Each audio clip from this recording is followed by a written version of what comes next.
இன்றைக்கி குழந்தைக்கிட்ட நம்ம என்னம்மா சாப்பிட்டீங்க அப்படின்னு கேட்டோம்னு வச்சுக்கோங்களேன். எந்த குழந்தையாக இருந்தாலும் என்ன சொல்லுதுன்னா, நான் எல்லாத்தையும் குழம்புன்னு சொல்கிறாங்க.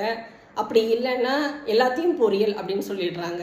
நம்ம எந்த அளவுக்கு குழந்தைங்களுக்கு நம்ம தமிழை சொல்லித்தரோம் அப்படிங்கிறது அவர்கள் சொல்லும் அந்த உணவு பொருட்கள்லாம் வச்சு நம்ம உணவை வச்சு நம்ம கணிக்க முடியுதுங்க.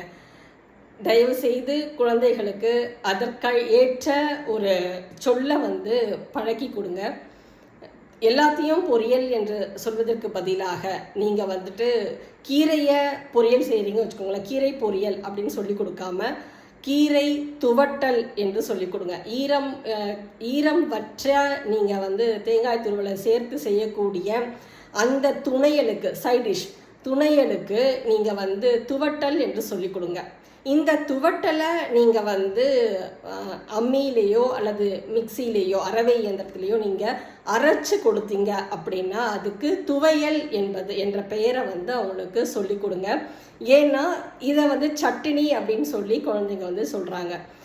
அதே போல் நம்ம கீரை குழம்பு என்பதற்கு பதிலாக கீரை மசியல் என்று சொல்லி கொடுங்க. கீரை கடையல் என்பது அதை மசிப்பதற்கு முன் செய்யும் ஒரு செயல்பாட்டுக்கு பெயர் கடையல்.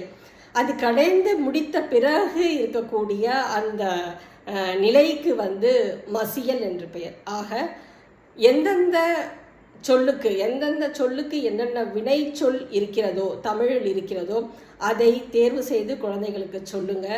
அப்படி சொல்லும் பொழுது அவர்களுக்கு அந்த உணவின் பெயரும் தெரியும், தமிழும் வளரும். நன்றிங்க.